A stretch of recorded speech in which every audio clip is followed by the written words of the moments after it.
শীত মানেই হচ্ছে পিঠা খাওয়ার সময়।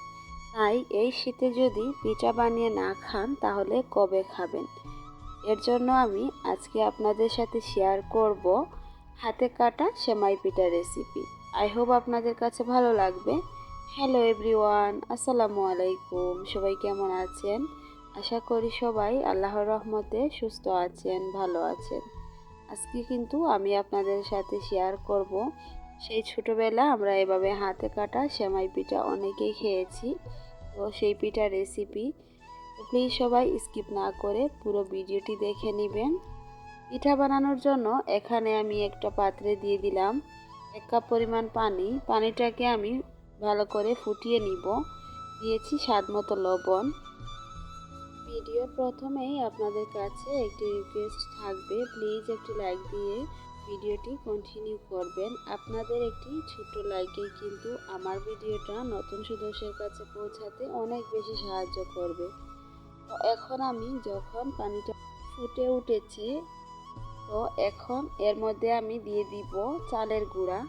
তো চালের গুঁড়া দিয়ে আমি একটা সফট ডো তৈরি করে নিব। তো এই কাজটি কিন্তু খুবই সাবধানে করতে হবে, পানিটা একটু মেপে দিতে হবে, তা না হলে কিন্তু কাইটা হয়তো নরম হয়ে যাবে অথবা শক্ত হয়ে যাবে। তো এভাবে পারফেক্ট ডোটা তৈরি করার জন্য আপনারা কিন্তু পানির পরিমাণটা একটু মেপে দিবেন। তো দেখুন আমি ভালো করে নেড়ে চেড়ে মিশিয়ে নিচ্ছি।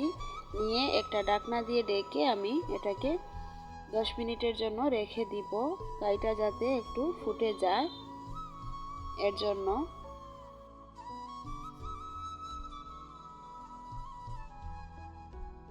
আমার ভিডিও যদি আপনাদের কাছে ভালো লাগে তাহলে প্লিজ আমার চ্যানেলটিকে সাবস্ক্রাইব করে পাশে থাকা বেল আইকনটি অলে প্রেস করে রাখবেন। এতে করে আমি নতুন কোনো ভিডিও আপলোড করার সাথে সাথে নোটিফিকেশন আপনাদের কাছে পৌঁছে যাবে। তো দেখুন কথা বলতে বলতে আমি এদিকে কাইটা রেডি করে নিচ্ছি। কাইটাকে কিন্তু ভালো করে মথে নিতে হবে। যত ভালো করে কাইটা মথে নিতে পারবেন পিঠাটা কিন্তু খুবই সুন্দর হবে। আর পিঠাটা আমি কিভাবে তৈরি করছি আপনারা প্লিজ দেখেই বুঝে নেবেন। প্রথমে কাইটাকে ভালো করে হাত দিয়ে মথে নিয়েছি। এখন ওখান থেকে কিছুটা কাই আমি হাতের মধ্যে নিয়েছি, নিয়ে ভালো করে লম্বা করে একটা শেপ দিয়ে নিচ্ছি। এখন আমি অল্প একটু চালের গুঁড়া দিয়েছি, দিয়ে তারপর অল্প অল্প করে হাতের মধ্যে নিব। আর এভাবে হাত দিয়ে একটু হাতের তালুতে রেখে এভাবে টান দিলেই কিন্তু খুবই সুন্দর এই সেমাই পিঠা শেপটা হয়ে যাবে। আর এইভাবে কিন্তু ছোটোবেলায় আমার আম্মু আমাদেরকে বানিয়ে খাওয়াতো। আর এই পিঠাটা খেতে কিন্তু খুবই সুস্বাদু হয়। আর বেশিরভাগ কিন্তু এই পিঠাটা শীতকালেই খেতে ভালো লাগে। এই পিঠাটা কিন্তু বানিয়ে নর্মাল ফ্রিজে রেখে তারপর অল্প একটু ঠান্ডা হলে তারপর খেতে কিন্তু খুবই ভালো লাগে।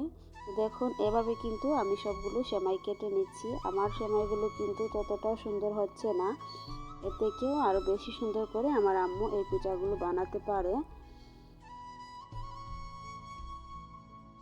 তো আমি আপনাদের সাথে এই ভিডিওটা শেয়ার করছি কারণ হঠাৎ মনে হয়েছে যে এই ভিডিওটাই আপনাদের সাথে শেয়ার করি।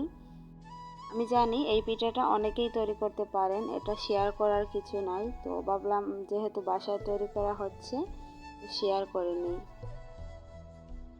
দেখুন এখন আমি সবগুলো পিঠা বানিয়ে নিয়েছি। দেখুন দেখতে কিন্তু খুবই সুন্দর লাগছে পিঠাগুলো, আর খেতেও কিন্তু মাশাআল্লাহ খুবই সুস্বাদু হয়েছিল।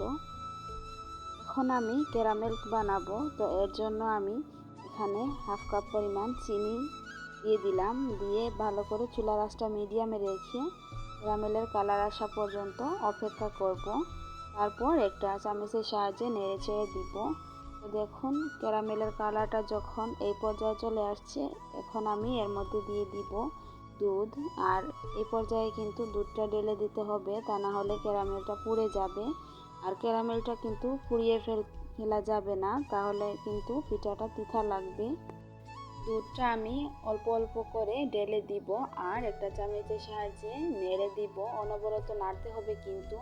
তা না হলে কিন্তু ক্যারামেলটা গলে যাবে না। তো দেখুন চামচের সাথে কিন্তু চিনিটা লেগে গিয়েছে। তো এটা আমি এভাবে রেখে দিব। যখন দুধটা গরম হবে তখন চামচ থেকে এমনিতেই ছুটে পড়ে যাবে, আরও সুন্দরভাবে ক্যারামেলটা গলে যাবে। তো এখন আমি দিয়েছি এখানে দুটো দারচিনি আর দুটো এলাচ দিয়ে এখন আমি এর মধ্যে দিয়ে দিলাম স্বাদ মতো লবণ দিয়ে আর আমি পিঠাটাকে দিয়ে দিচ্ছি। যখন দুধটা বলক আসবে তখনই কিন্তু পিঠাটা দিয়ে দিতে হবে। আর হ্যাঁ, লবণের পরিমাণটা কিন্তু একটু বুঝেই দিবেন, কারণ আমি কাই করার সময় লবণ দিয়েছিলাম। তো আপনারাও এভাবে বুঝে দিবেন। তো এখন দেখুন পিঠাটা যখন বলক এসেছে, এখন আমি এর মধ্যে 2 চামচ পরিমাণ গুঁড়া দুধ ব্যবহার করছি। এই গুঁড়া দুধ দেওয়ার কারণে কিন্তু এই পিঠা থেকে খুবই সুন্দর একটা ফ্লেভার আসে। তো দেখুন পিঠাটা আমার তৈরি করা হয়ে গিয়েছে, আমি আপনাদেরকে দেখিয়ে দিচ্ছি। একটাও পিঠা কিন্তু ভেঙে যায়নি। আর এভাবে স্টেপগুলো যদি ফলো করে এই সেমাই পিঠাটা বানান তাহলে কিন্তু একটাও সেমাই আপনাদের ভাঙবে না। অনেকেই আছে বলে যে সেমাই পিঠা বানানোর পর নাকি সেমাইগুলো ভেঙে যায়। আপনারা যদি কাইটা ভালো করে তৈরি করতে পারেন তাহলে কিন্তু একটাও সেমাই ভাঙবে না। তো পিঠাটা রান্না করার পর আমি একটা বাটিতে উঠিয়ে নিয়েছি আর উপর থেকে আরও কিছুটা গুঁড়া দুধ ছড়িয়ে দিলাম দেখার সৌন্দর্যের জন্য। তো এই ছিল আমার আজকের ভিডিও। যদি ভালো লাগে তাহলে প্লিজ কমেন্ট করবেন আর ফ্রেন্ডস অ্যান্ড ফ্যামিলির সাথে শেয়ার করে দিবেন। সবাই ভালো থাকবেন, সুস্থ থাকবেন। দেখা হবে পরবর্তী কোনো ভিডিওতে। আল্লাহ হাফিজ, আসসালামু আলাইকুম।